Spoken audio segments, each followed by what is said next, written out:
죽음은 끝이 아닙니다. 그 이후에도 당신의 이야기는 계속됩니다. 49일 동안 영혼은 어디로 가는가?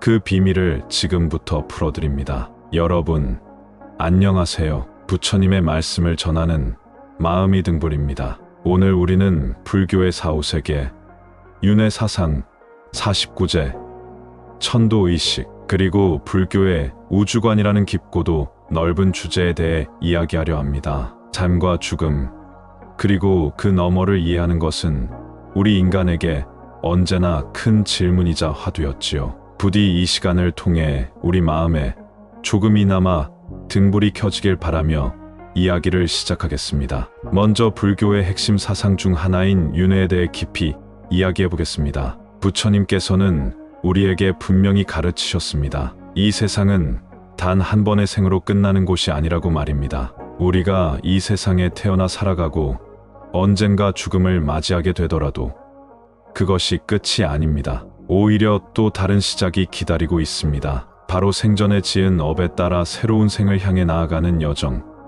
그것이 윤회의 길입니다. 윤회는 생과 생 사이의 끝없는 순환입니다. 한 생이 끝나면 또 다른 생이 시작되고 그 생이 끝나면 또 다른 생이 이어집니다. 그렇게 우리는 수없이 많은 생을 거듭하며 살아갑니다. 이 과정 속에서 우리는 끊임없이 배우고 깨닫고 때로는 업의 굴레에 얽매여 괴로움을 겪습니다. 이 끝없는 바퀴, 생사의 순환이 바로 불교에서 말하는 윤회입니다. 우리가 죽음을 맞이하면 우리의 육신은 이 세상에서 사라지지만 의식, 즉 식은 여전히 남아 있습니다. 이 식은 중음 또는 중유라고 불리는 상태에 머물게 되지요. 중음 상태는 단순히 죽음과 다음 생 사이의 공백이 아닙니다. 보통 49일이라는 기간 동안 영가는 다음 생으로 향할 길을 결정하기 위해 매우 중요한 시간을 보내게 됩니다. 이 49일은 그저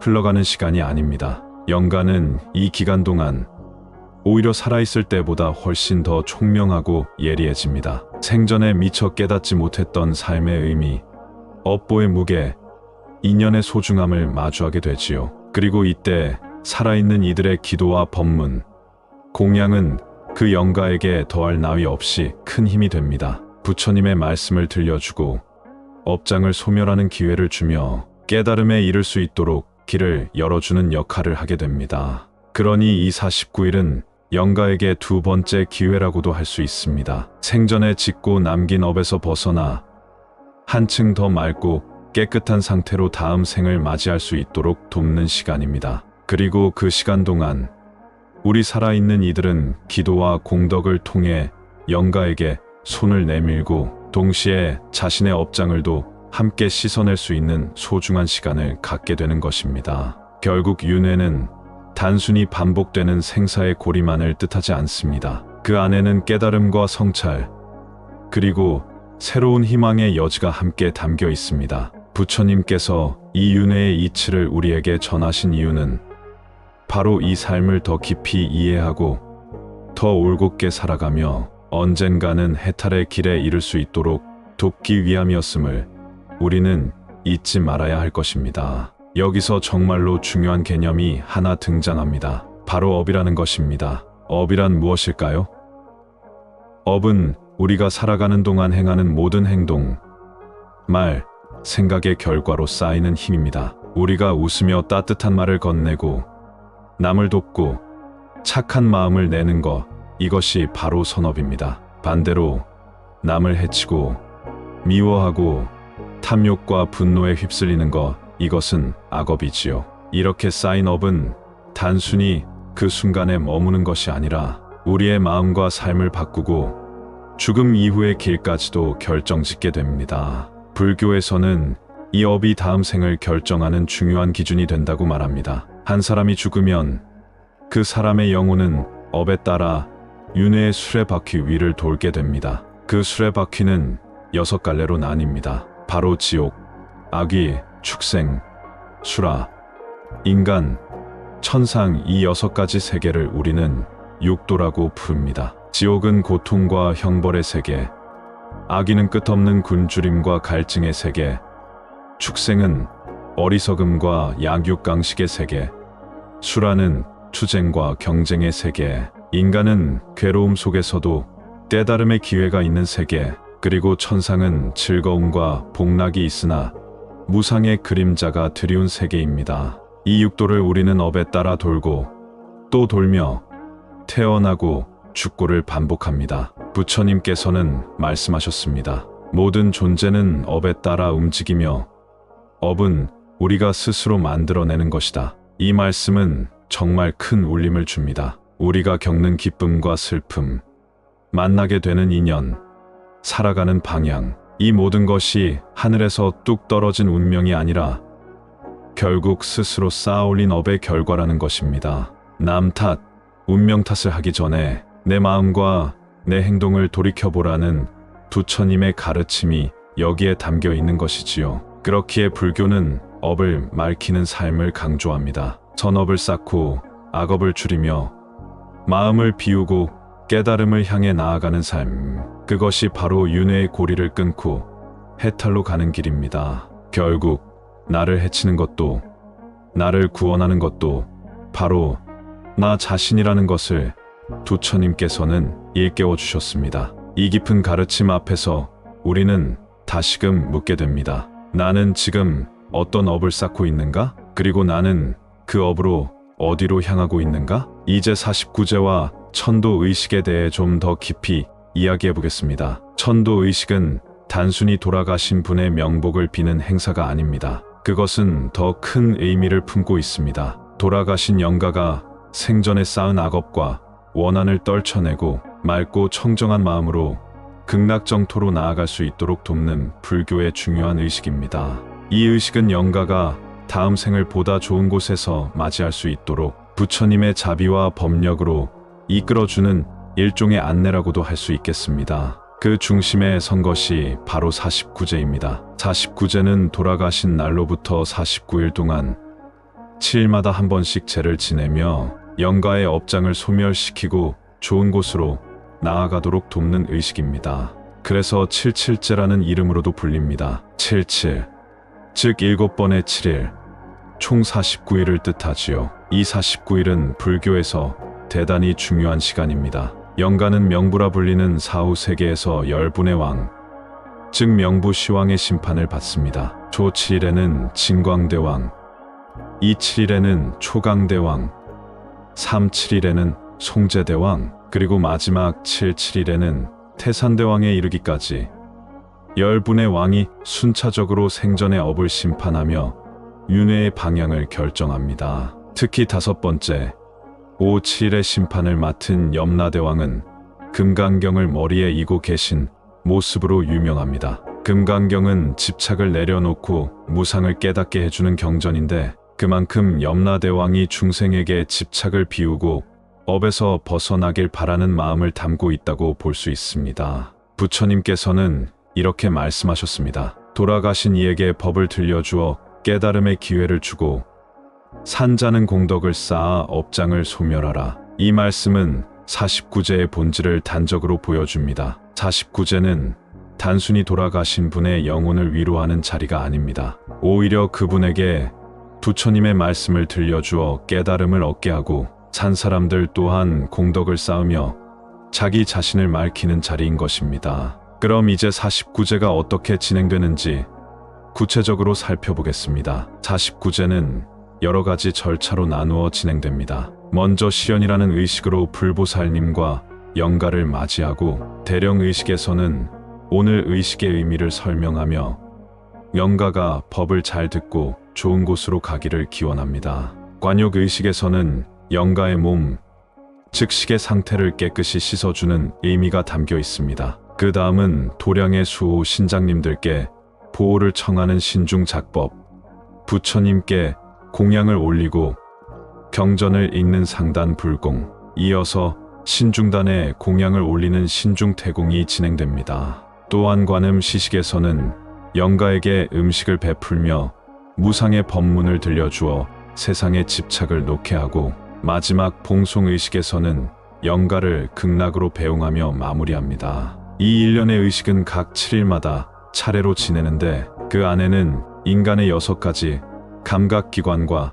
마음의 업을 정화하는 깊은 의미가 담겨 있습니다. 조제 눈, 보는 업을 맑히며 잘못 본 것에서 비롯된 업장을 씻어냅니다. 이제 귀, 듣는 업을 맑히며 헛소문, 오해, 시비에서 벗어납니다. 잠재코, 냄새 맡는 업을 맑히며 족구, 시음의 집착을 비웁니다. 자제혀, 말과 음식의 업을 맑히며 남에게 상처 주는 말을 한 것과 식탐을 씻어냅니다. 오제 몸, 행동의 업을 맑히며 욕심과 잘못된 행동을 정화합니다. 육제 마음, 삼독심 탐욕, 분노, 어리석음을 맑히며 정신을 청정하게 만듭니다. 칠제 마지막으로 혼과 식을 극락으로 인도하며 마무리합니다. 이렇게 7단계를 거쳐 업장을 하나하나 정화하며 영가는 점점 맑은 상태로 나아갑니다. 찬 자들은 영가를 돕는 동시에 스스로의 업도 돌아보고 정화할 수 있는 귀한 기회를 얻게 되지요. 결국 49제는 죽음 이후의 마지막 여정이자 찬 자와 죽은 자가 함께하는 가장 큰 공덕의 자리라고 할 수 있습니다. 이 과정을 통해 우리는 다시금 깨닫게 됩니다. 업은 나 혼자 짓는 것이 아니며 공덕 또한 혼자만의 것이 아니라는 부처님의 가르침을 말입니다. 이 의식에서 빠질 수 없는 중요한 부분이 있습니다. 바로 경전 독송과 진언입니다. 49제와 같은 천도 의식에서 경전과 진언은 단순한 형식이 아니라 영가에게 깨달음의 길을 열어주고 업장을 소멸할 기회를 주는 중요한 역할을 합니다. 그 중에서도 가장 많이 독송되는 경전은 지장경입니다. 이 경전은 대원본존 지장보살의 크고 끝없는 원력과 자비심을 설한 내용입니다. 지장보살은 이런 다짐을 하셨지요. 지옥이 텅 빌 때까지 나는 성불하지 않겠다. 즉, 모든 중생을 구제하기 전에는 부처가 되지 않겠다는 그 깊고 무한한 자비심이 바로 지장보살의 원력입니다. 또한 금강경은 이 세상 모든 집착을 내려놓도록 이끄는 힘을 가진 경전입니다. 이 경전은 모든 상시앙에 집착하지 말라는 가르침을 주며 마음을 텅 비우고 무상함을 깨닫게 합니다. 그래서 염라대왕마저 금강경을 머리에 이고 다니는 모습으로 알려져 있지요. 아미타경은 아미타 부처님의 원력으로 극락세계로 인도하는 힘을 가진 경전입니다. 아미타 부처님의 이름을 부르고 이 경전을 독송하면 영가가 극락으로 향할 길이 열린다고 믿습니다. 부처님께서는 이렇게 말씀하셨습니다. 모든 것은 무상하니 인생의 덧없음을 깨닫고 집착을 놓아라. 이 말씀이 바로 49제의 모든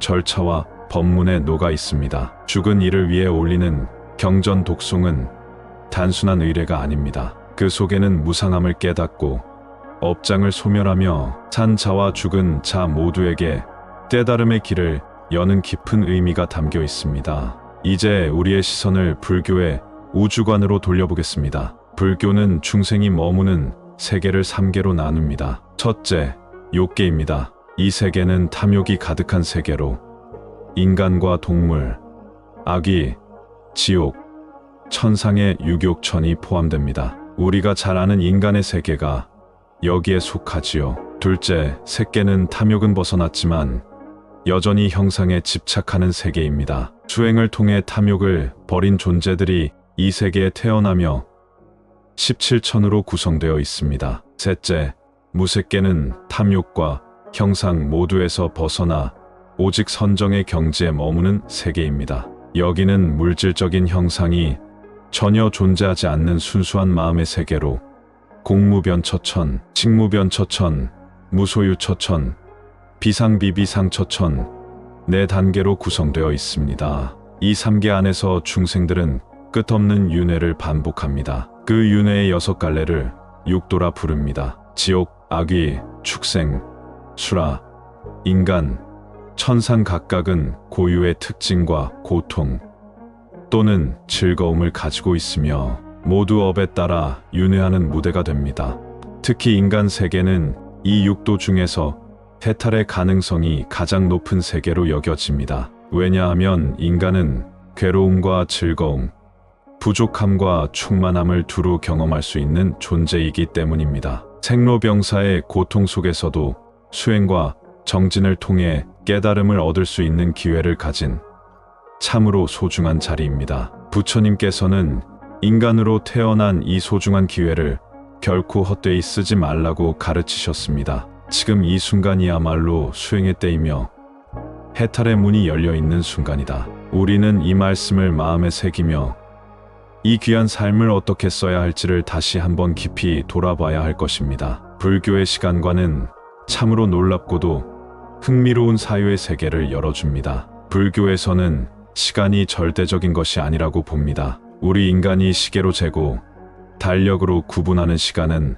어디까지나 인간적인 기준일 뿐, 본질적으로 시간은 상황과 인연에 따라 달라지며 영원히 멈추지 않고 흐르는 존재의 조건으로 이해됩니다. 불교의 우주관에서는 성주괴공이라는 순환의 법칙이 반복됩니다. 우주는 생성되고 일정 기간 머무르며 언젠가는 무너지고 결국 텅 비어 사라집니다. 하지만 그 사라짐조차 끝이 아니며 다시 새로운 탄생으로 이어집니다. 이 끝없는 순환은 생명과 존재, 우주 전체에 적용되는 법칙으로 불교의 심오한 세계관을 이끌어갑니다. 시간의 단위 또한 참으로 독특합니다. 찰나는 약 0.013초로 눈 깜짝할 사이에 극히 짧은 순간을 말합니다. 겁은 상상할 수 없을 정도로 긴 시간으로 도저히 셀 수 없는 시간을 표현할 때 사용됩니다. 그리고 대겁은 내겁이 합쳐진 주기로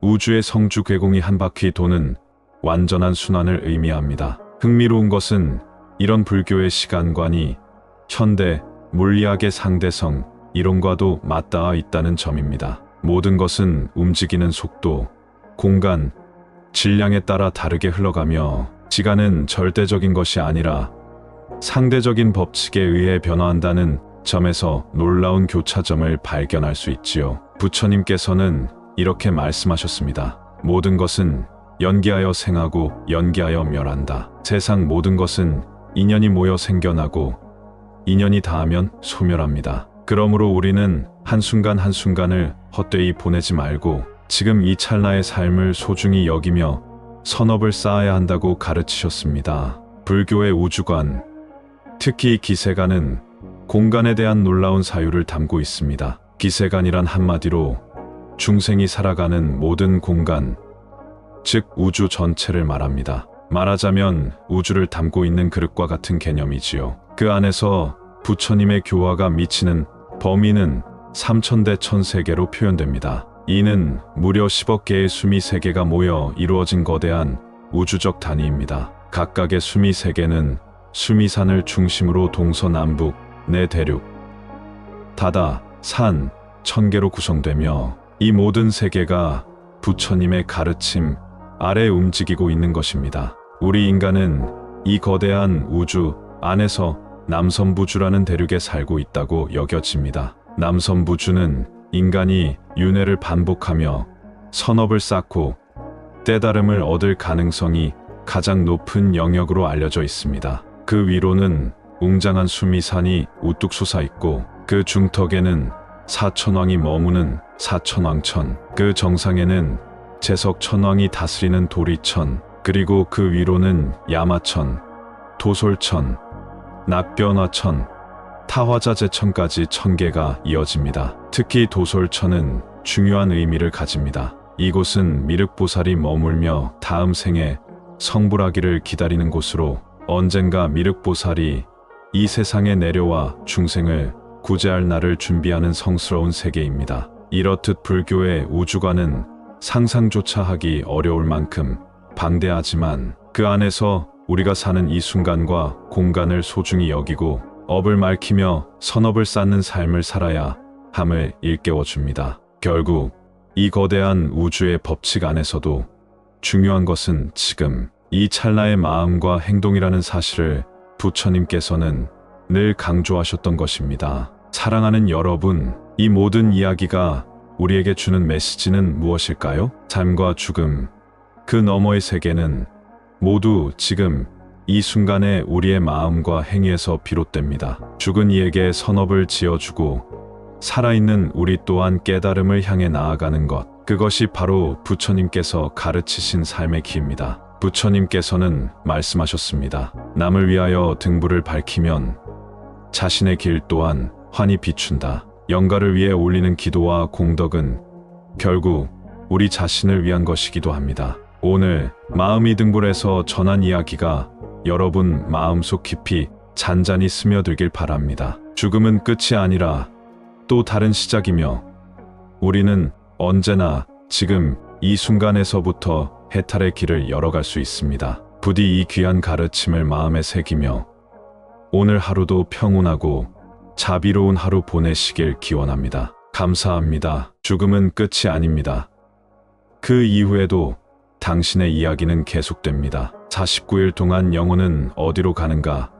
그 비밀을 지금부터 풀어드립니다. 여러분, 안녕하세요. 부처님의 말씀을 전하는 마음이 등불입니다. 오늘 우리는 불교의 사후세계, 윤회 사상, 49제, 천도의식, 그리고 불교의 우주관이라는 깊고도 넓은 주제에 대해 이야기하려 합니다. 삶과 죽음, 그리고 그 너머를 이해하는 것은 우리 인간에게 언제나 큰 질문이자 화두였지요. 부디 이 시간을 통해 우리 마음에 조금이나마 등불이 켜지길 바라며 이야기를 시작하겠습니다. 먼저 불교의 핵심 사상 중 하나인 윤회에 대해 깊이 이야기해 보겠습니다. 부처님께서는 우리에게 분명히 가르치셨습니다. 이 세상은 단 한 번의 생으로 끝나는 곳이 아니라고 말입니다. 우리가 이 세상에 태어나 살아가고 언젠가 죽음을 맞이하게 되더라도 그것이 끝이 아닙니다. 오히려 또 다른 시작이 기다리고 있습니다. 바로 생전에 지은 업에 따라 새로운 생을 향해 나아가는 여정.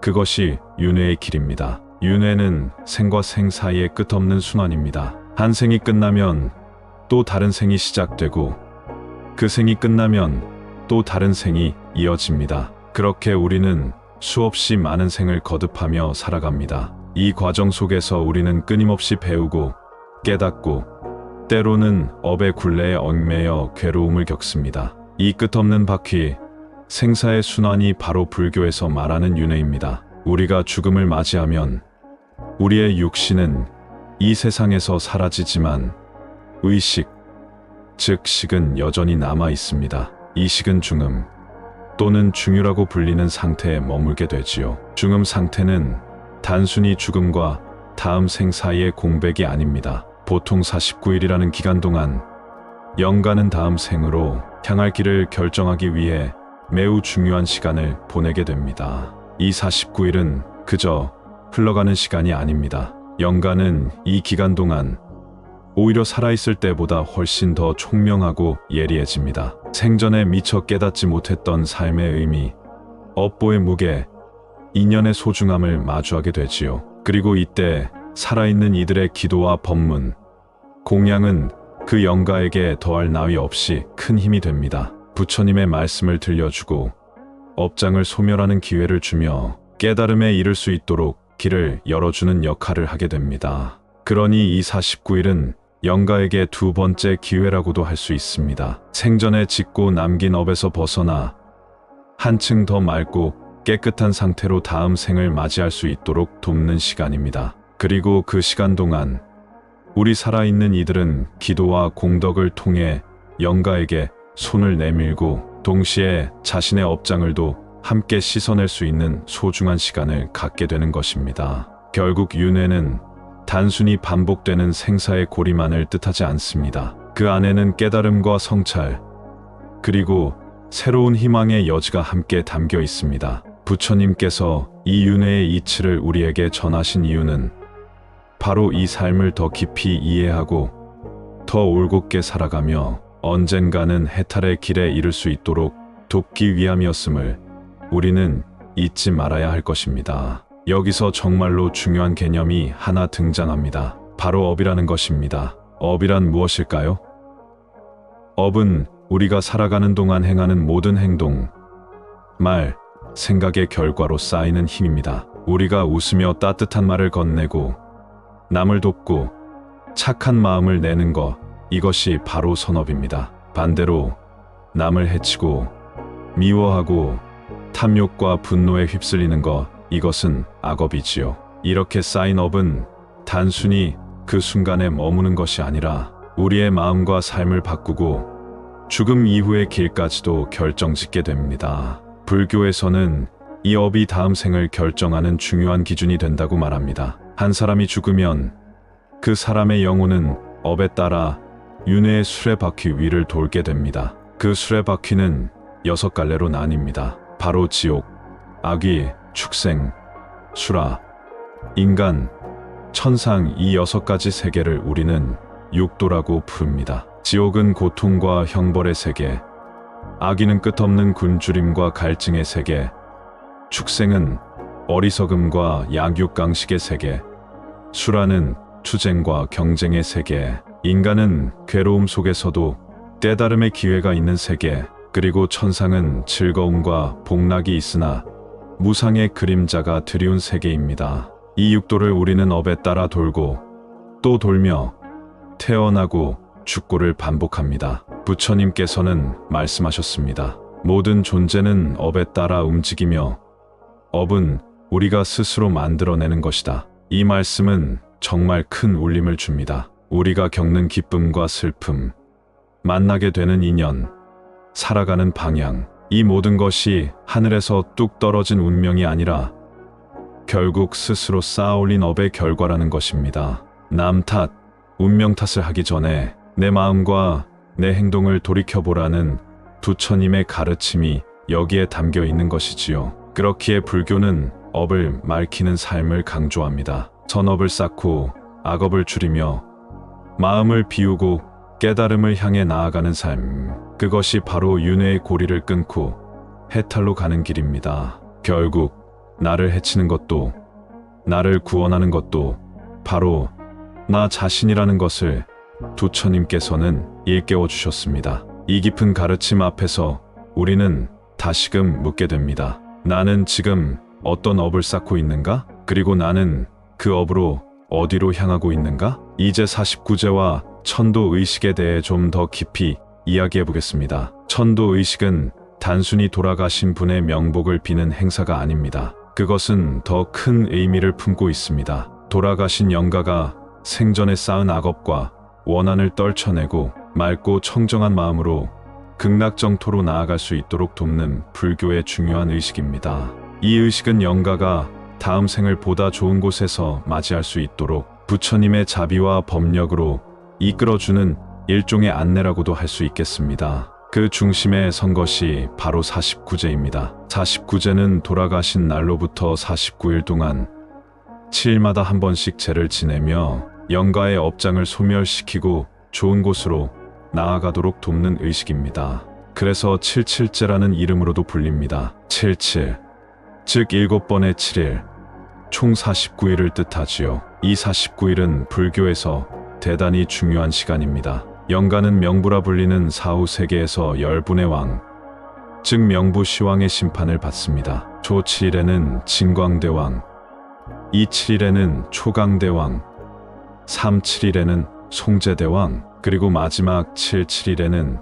태산대왕에 이르기까지 열분의 왕이 순차적으로 생전의 업을 심판하며 윤회의 방향을 결정합니다. 특히 5번째 5, 7의 심판을 맡은 염라대왕은 금강경을 머리에 이고 계신 모습으로 유명합니다. 금강경은 집착을 내려놓고 무상을 깨닫게 해주는 경전인데 그만큼 염라대왕이 중생에게 집착을 비우고 업에서 벗어나길 바라는 마음을 담고 있다고 볼 수 있습니다. 부처님께서는 이렇게 말씀하셨습니다. 돌아가신 이에게 법을 들려주어 깨달음의 기회를 주고 산자는 공덕을 쌓아 업장을 소멸하라. 이 말씀은 49제의 본질을 단적으로 보여줍니다. 49제는 단순히 돌아가신 분의 영혼을 위로하는 자리가 아닙니다. 오히려 그분에게 부처님의 말씀을 들려주어 깨달음을 얻게 하고 산 사람들 또한 공덕을 쌓으며 자기 자신을 맑히는 자리인 것입니다.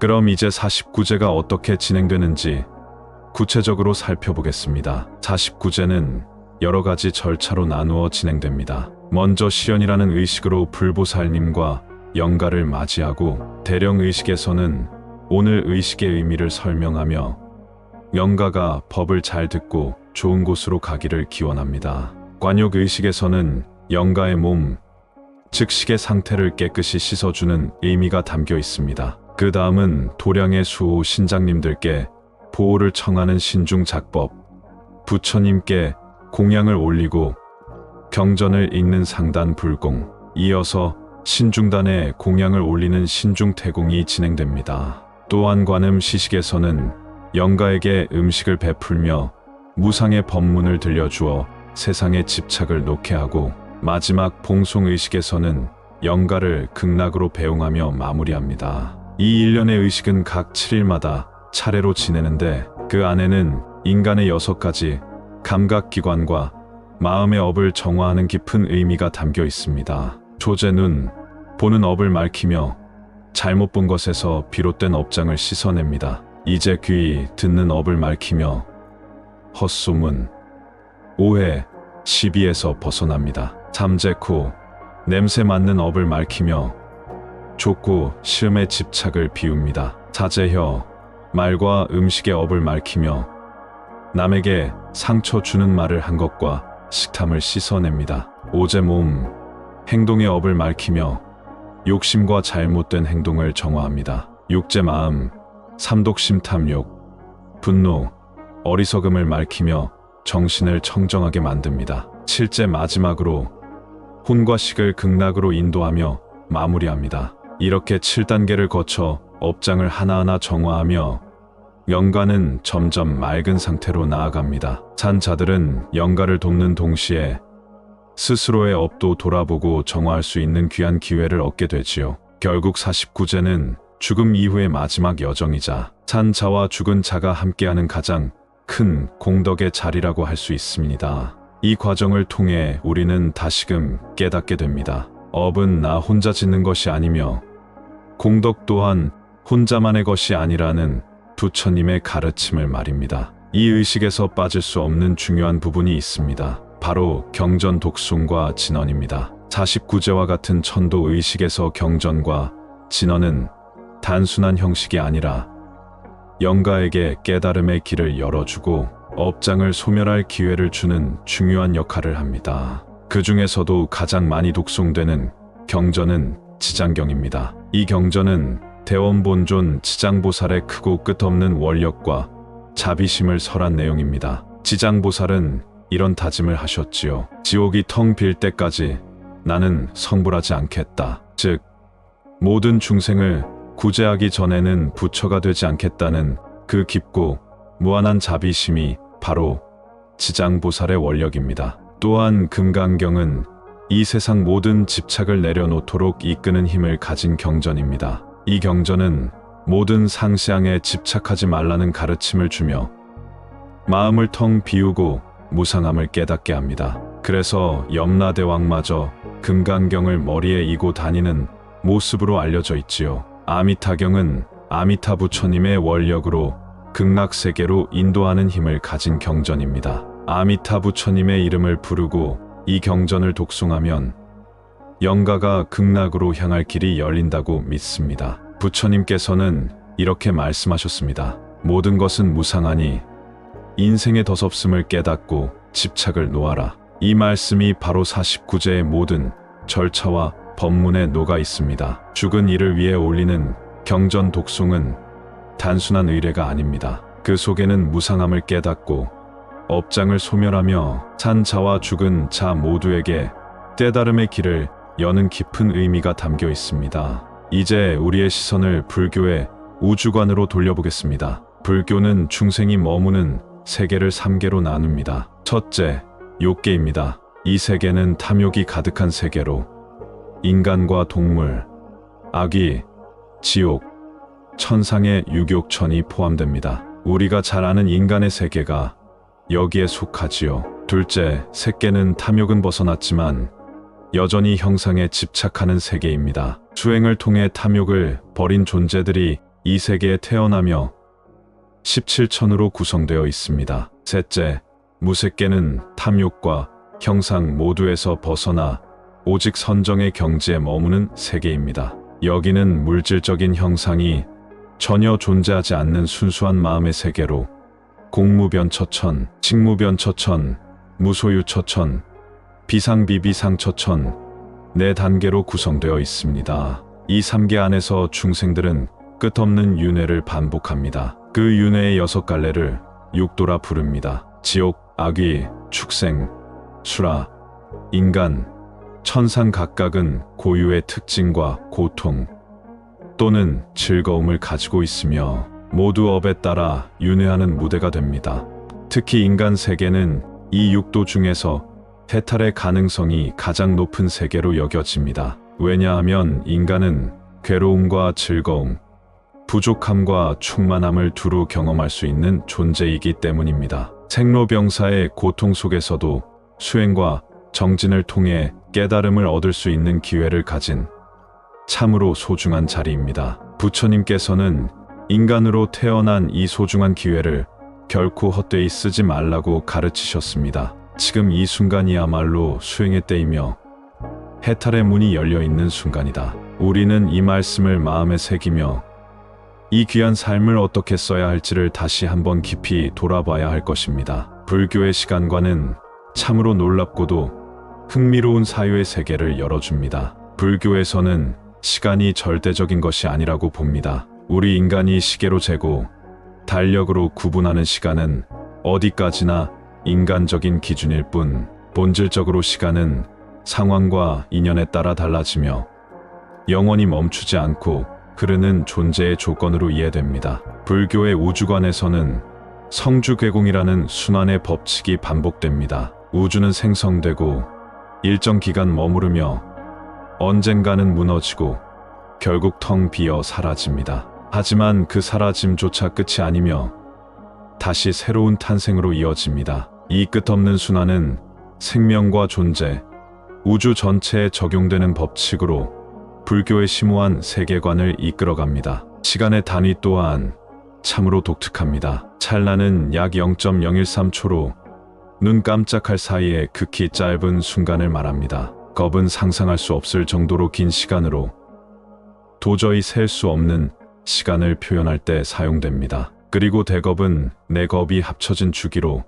우주의 성주괴공이 한 바퀴 도는 완전한 순환을 의미합니다. 흥미로운 것은 이런 불교의 시간관이 현대 물리학의 상대성 이론과도 맞닿아 있다는 점입니다. 모든 것은 움직이는 속도, 공간, 질량에 따라 다르게 흘러가며 시간은 절대적인 것이 아니라 상대적인 법칙에 의해 변화한다는 점에서 놀라운 교차점을 발견할 수 있지요. 부처님께서는 이렇게 말씀하셨습니다. 모든 것은 연기하여 생하고 연기하여 멸한다. 세상 모든 것은 인연이 모여 생겨나고 인연이 닿으면 소멸합니다. 그러므로 우리는 한순간 한순간을 헛되이 보내지 말고 지금 이 찰나의 삶을 소중히 여기며 선업을 쌓아야 한다고 가르치셨습니다. 불교의 우주관, 특히 기세관은 공간에 대한 놀라운 사유를 담고 있습니다. 기세관이란 한마디로 중생이 살아가는 모든 공간, 즉 우주 전체를 말합니다. 말하자면 우주를 담고 있는 그릇과 같은 개념이지요. 그 안에서 부처님의 교화가 미치는 범위는 3000대 천세계로 표현됩니다. 이는 무려 10억 개의 수미 세계가 모여 이루어진 거대한 우주적 단위입니다. 각각의 수미 세계는 수미산을 중심으로 동서남북, 네 대륙, 다다, 산, 천계로 구성되며 이 모든 세계가 부처님의 가르침 아래 움직이고 있는 것입니다. 우리 인간은 이 거대한 우주 안에서 남선부주라는 대륙에 살고 있다고 여겨집니다. 남선부주는 인간이 윤회를 반복하며 선업을 쌓고 깨달음을 얻을 가능성이 가장 높은 영역으로 알려져 있습니다. 그 위로는 웅장한 수미산이 우뚝 솟아있고 그 중턱에는 사천왕이 머무는 사천왕천, 그 정상에는 제석천왕이 다스리는 도리천, 그리고 그 위로는 야마천, 도솔천, 낙변화천, 타화자재천까지 천계가 이어집니다. 특히 도솔천은 중요한 의미를 가집니다. 이곳은 미륵보살이 머물며 다음 생에 성불하기를 기다리는 곳으로 언젠가 미륵보살이 이 세상에 내려와 중생을 구제할 날을 준비하는 성스러운 세계입니다. 이렇듯 불교의 우주관은 상상조차 하기 어려울 만큼 방대하지만 그 안에서 우리가 사는 이 순간과 공간을 소중히 여기고 업을 밝히며 선업을 쌓는 삶을 살아야 함을 일깨워줍니다. 결국 이 거대한 우주의 법칙 안에서도 중요한 것은 지금 이 찰나의 마음과 행동이라는 사실을 부처님께서는 늘 강조하셨던 것입니다. 사랑하는 여러분, 이 모든 이야기가 우리에게 주는 메시지는 무엇일까요? 삶과 죽음, 그 너머의 세계는 모두 지금 이 순간에 우리의 마음과 행위에서 비롯됩니다. 죽은 이에게 선업을 지어주고 살아있는 우리 또한 깨달음을 향해 나아가는 것, 그것이 바로 부처님께서 가르치신 삶의 길입니다. 부처님께서는 말씀하셨습니다. 남을 위하여 등불을 밝히면 자신의 길 또한 환히 비춘다. 영가를 위해 올리는 기도와 공덕은 결국 우리 자신을 위한 것이기도 합니다. 오늘 마음이 등불에서 전한 이야기가 여러분 마음속 깊이 잔잔히 스며들길 바랍니다. 죽음은 끝이 아니라 또 다른 시작이며 우리는 언제나 지금 이 순간에서부터 해탈의 길을 열어갈 수 있습니다. 부디 이 귀한 가르침을 마음에 새기며 오늘 하루도 평온하고 자비로운 하루 보내시길 기원합니다. 감사합니다. 죽음은 끝이 아닙니다. 그 이후에도 당신의 이야기는 계속됩니다. 49일 동안 영혼은 어디로 가는가? 그 비밀을 지금부터 풀어드립니다. 여러분, 안녕하세요. 부처님의 말씀을 전하는 마음이 등불입니다. 오늘 우리는 불교의 4호세계, 윤회 사상, 49제, 천도의식, 그리고 불교의 우주관이라는 깊고도 넓은 주제에 대해 이야기하려 합니다. 삶과 죽음, 그리고 그 너머를 이해하는 것은 우리 인간에게 언제나 큰 질문이자 화두였지요. 부디 이 시간을 통해 우리 마음에 조금이나마 등불이 켜지길 바라며 이야기를 시작하겠습니다. 먼저 불교의 핵심 사상 중 하나인 윤회에 대해 깊이 이야기해 보겠습니다. 부처님께서는 우리에게 분명히 가르치셨습니다. 이 세상은 단 한 번의 생으로 끝나는 곳이 아니라고 말입니다. 우리가 이 세상에 태어나 살아가고 언젠가 죽음을 맞이하게 되더라도 그것이 끝이 아닙니다. 오히려 또 다른 시작이 기다리고 있습니다. 바로 생전에 지은 업에 따라 새로운 생을 향해 나아가는 여정. 그것이 윤회의 길입니다. 윤회는 생과 생 사이의 끝없는 순환입니다. 한 생이 끝나면 또 다른 생이 시작되고 그 생이 끝나면 또 다른 생이 이어집니다. 그렇게 우리는 수없이 많은 생을 거듭하며 살아갑니다. 이 과정 속에서 우리는 끊임없이 배우고 깨닫고 때로는 업의 굴레에 얽매여 괴로움을 겪습니다. 이 끝없는 바퀴, 생사의 순환이 바로 불교에서 말하는 윤회입니다. 우리가 죽음을 맞이하면 우리의 육신은 이 세상에서 사라지지만 의식, 즉 식은 여전히 남아 있습니다. 이 식은 중음 또는 중유라고 불리는 상태에 머물게 되지요. 중음 상태는 단순히 죽음과 다음 생 사이의 공백이 아닙니다. 보통 49일이라는 기간 동안 영가는 다음 생으로 향할 길을 결정하기 위해 매우 중요한 시간을 보내게 됩니다. 이 49일은 그저 흘러가는 시간이 아닙니다. 영가는 이 기간 동안 오히려 살아있을 때보다 훨씬 더 총명하고 예리해집니다. 생전에 미처 깨닫지 못했던 삶의 의미, 업보의 무게, 인연의 소중함을 마주하게 되지요. 그리고 이때 살아있는 이들의 기도와 법문, 공양은 그 영가에게 더할 나위 없이 큰 힘이 됩니다. 부처님의 말씀을 들려주고 업장을 소멸하는 기회를 주며 깨달음에 이를 수 있도록 길을 열어주는 역할을 하게 됩니다. 그러니 이 49일은 영가에게 두 번째 기회라고도 할 수 있습니다. 생전에 짓고 남긴 업에서 벗어나 한층 더 맑고 깨끗한 상태로 다음 생을 맞이할 수 있도록 돕는 시간입니다. 그리고 그 시간 동안 우리 살아있는 이들은 기도와 공덕을 통해 영가에게 손을 내밀고 동시에 자신의 업장을도 함께 씻어낼 수 있는 소중한 시간을 갖게 되는 것입니다. 결국 윤회는 단순히 반복되는 생사의 고리만을 뜻하지 않습니다. 그 안에는 깨달음과 성찰, 그리고 새로운 희망의 여지가 함께 담겨 있습니다. 부처님께서 이 윤회의 이치를 우리에게 전하신 이유는 바로 이 삶을 더 깊이 이해하고 더 올곧게 살아가며 언젠가는 해탈의 길에 이를 수 있도록 돕기 위함이었음을 우리는 잊지 말아야 할 것입니다. 여기서 정말로 중요한 개념이 하나 등장합니다. 바로 업이라는 것입니다. 업이란 무엇일까요?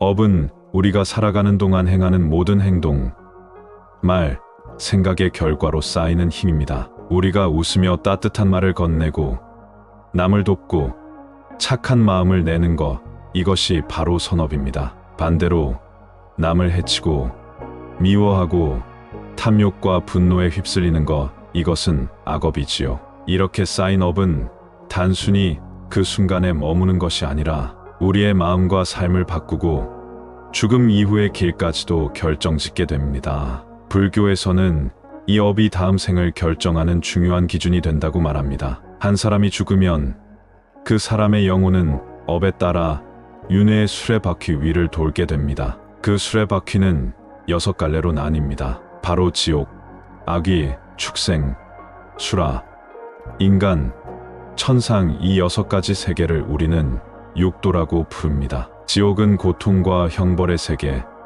악귀는 끝없는 굶주림과 갈증의 세계, 축생은 어리석음과 약육강식의 세계, 수라는 투쟁과 경쟁의 세계, 인간은 괴로움 속에서도 깨달음의 기회가 있는 세계, 그리고 천상은 즐거움과 복락이 있으나 무상의 그림자가 드리운 세계입니다. 이 육도를 우리는 업에 따라 돌고 또 돌며 태어나고 죽고를 반복합니다. 부처님께서는 말씀하셨습니다. 모든 존재는 업에 따라 움직이며 업은 우리가 스스로 만들어내는 것이다. 이 말씀은 정말 큰 울림을 줍니다. 우리가 겪는 기쁨과 슬픔, 만나게 되는 인연, 살아가는 방향, 이 모든 것이 하늘에서 뚝 떨어진 운명이 아니라 결국 스스로 쌓아올린 업의 결과라는 것입니다. 남 탓, 운명 탓을 하기 전에 내 마음과 내 행동을 돌이켜보라는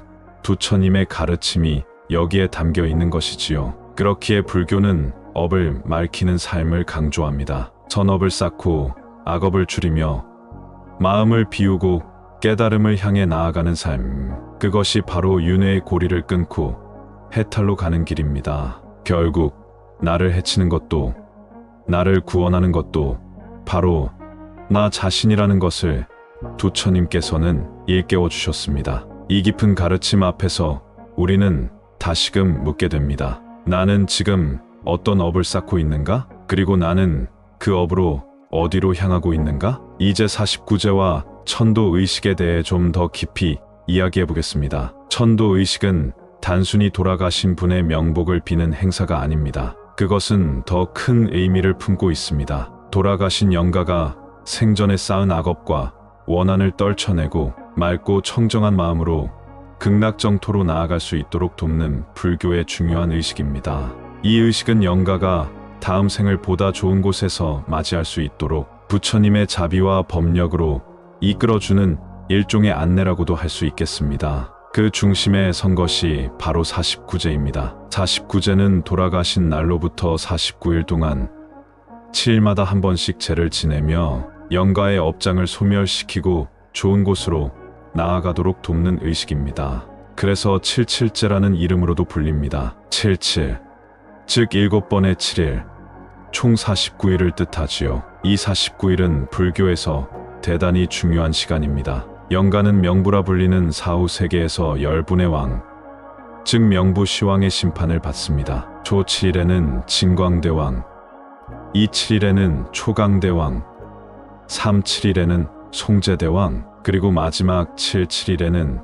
태산대왕에 이르기까지 10분의 왕이 순차적으로 생전의 업을 심판하며 윤회의 방향을 결정합니다. 특히 5번째 5, 7의 심판을 맡은 염라대왕은 금강경을 머리에 이고 계신 모습으로 유명합니다. 금강경은 집착을 내려놓고 무상을 깨닫게 해주는 경전인데 그만큼 염라대왕이 중생에게 집착을 비우고 업에서 벗어나길 바라는 마음을 담고 있다고 볼 수 있습니다. 부처님께서는 이렇게 말씀하셨습니다. 돌아가신 이에게 법을 들려주어 깨달음의 기회를 주고 산자는 공덕을 쌓아 업장을 소멸하라. 이 말씀은 49제의 본질을 단적으로 보여줍니다. 49제는 단순히 돌아가신 분의 영혼을 위로하는 자리가 아닙니다. 오히려 그분에게 부처님의 말씀을 들려주어 깨달음을 얻게 하고 산 사람들 또한 공덕을 쌓으며 자기 자신을 맑히는 자리인 것입니다. 그럼 이제 49제가 어떻게 진행되는지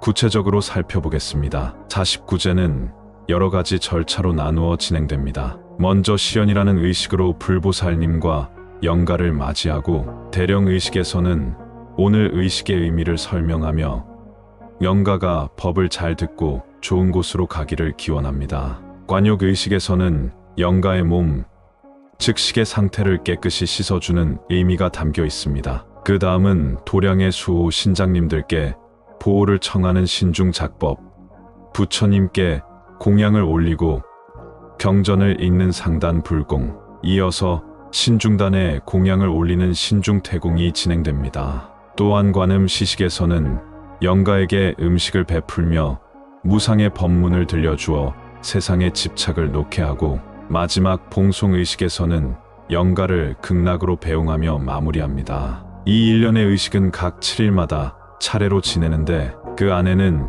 인간의 6가지 감각기관과 마음의 업을 정화하는 깊은 의미가 담겨 있습니다. 조제눈, 보는 업을 맑히며 잘못 본 것에서 비롯된 업장을 씻어냅니다. 이제 귀, 듣는 업을 맑히며 헛소문, 오해, 시비에서 벗어납니다. 잠재코, 냄새 맡는 업을 맑히며 족구, 시음의 집착을 비웁니다. 자제혀, 말과 음식의 업을 맑히며 남에게 상처 주는 말을 한 것과 식탐을 씻어냅니다. 오제 몸, 행동의 업을 맑히며 욕심과 잘못된 행동을 정화합니다. 육제 마음, 삼독심 탐욕, 분노, 어리석음을 맑히며 정신을 청정하게 만듭니다. 칠제 마지막으로 혼과 식을 극락으로 인도하며 마무리합니다. 이렇게 7단계를 거쳐 업장을 하나하나 정화하며 영가는 점점 맑은 상태로 나아갑니다. 산자들은 영가를 돕는 동시에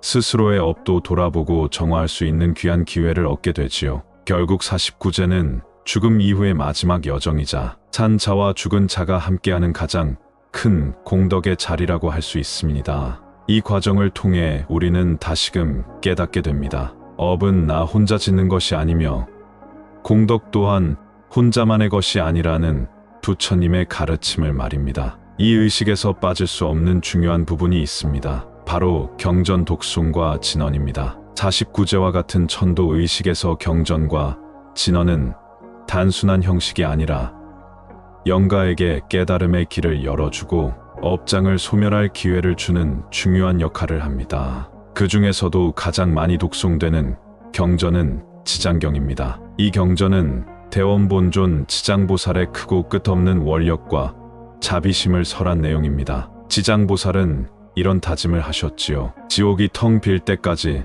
나는 성불하지 않겠다. 즉, 모든 중생을 구제하기 전에는 부처가 되지 않겠다는 그 깊고 무한한 자비심이 바로 지장보살의 원력입니다. 또한 금강경은 이 세상 모든 집착을 내려놓도록 이끄는 힘을 가진 경전입니다. 이 경전은 모든 상시앙에 집착하지 말라는 가르침을 주며 마음을 텅 비우고 무상함을 깨닫게 합니다. 그래서 염라대왕마저 금강경을 머리에 이고 다니는 모습으로 알려져 있지요. 아미타경은 아미타 부처님의 원력으로 극락세계로 인도하는 힘을 가진 경전입니다. 아미타 부처님의 이름을 부르고 이 경전을 독송하면 영가가 극락으로 향할 길이 열린다고 믿습니다. 부처님께서는 이렇게 말씀하셨습니다. 모든 것은 무상하니 인생의 덧없음을 깨닫고 집착을 놓아라. 이 말씀이 바로 49제의 모든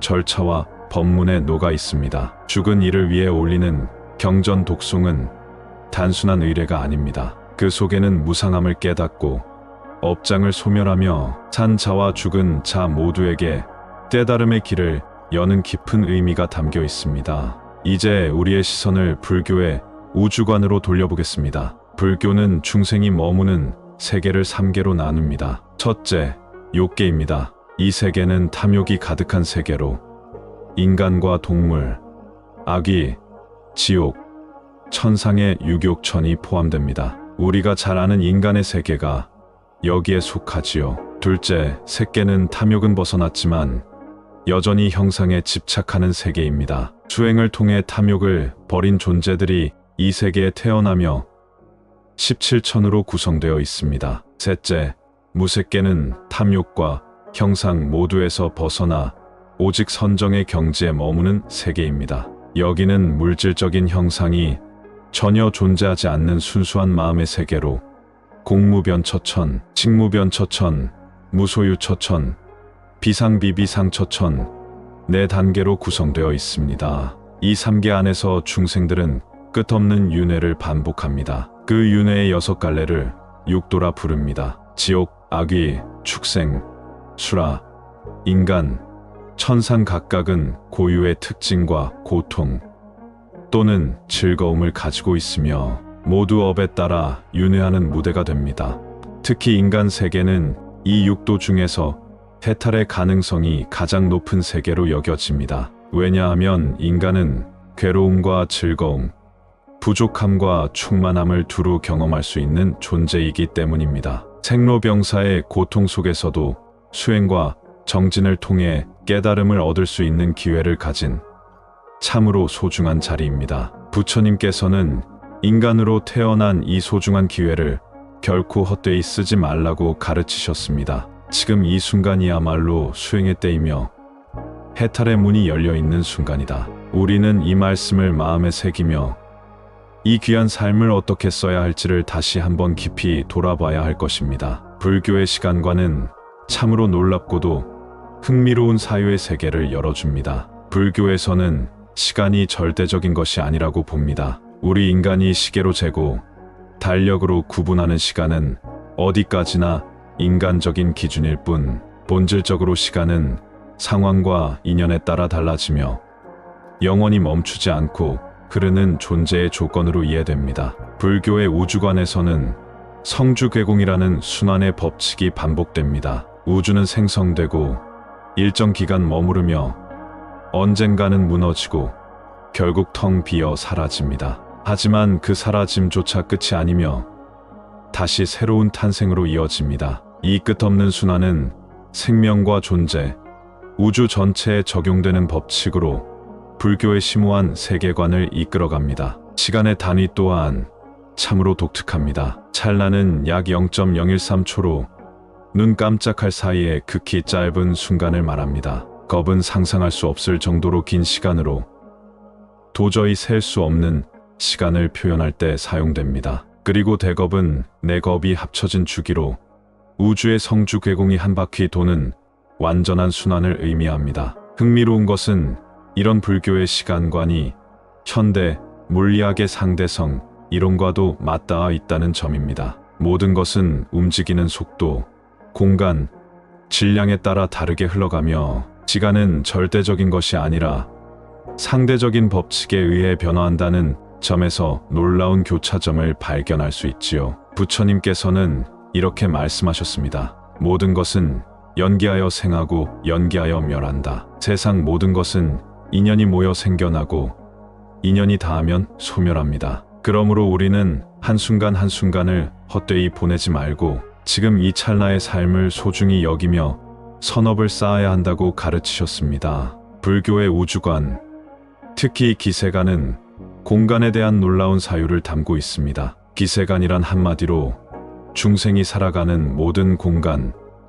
즉 우주 전체를 말합니다. 말하자면 우주를 담고 있는 그릇과 같은 개념이지요. 그 안에서 부처님의 교화가 미치는 범위는 3000대 천세계로 표현됩니다. 이는 무려 10억 개의 수미 세계가 모여 이루어진 거대한 우주적 단위입니다. 각각의 수미 세계는 수미산을 중심으로 동서남북, 네 대륙, 다다, 산, 1000개로 구성되며 이 모든 세계가 부처님의 가르침 아래 움직이고 있는 것입니다. 우리 인간은 이 거대한 우주 안에서 남선부주라는 대륙에 살고 있다고 여겨집니다. 남선부주는 인간이 윤회를 반복하며 선업을 쌓고 깨달음을 얻을 가능성이 가장 높은 영역으로 알려져 있습니다. 그 위로는 웅장한 수미산이 우뚝 솟아 있고 그 중턱에는 사천왕이 머무는 사천왕천, 그 정상에는 제석천왕이 다스리는 도리천,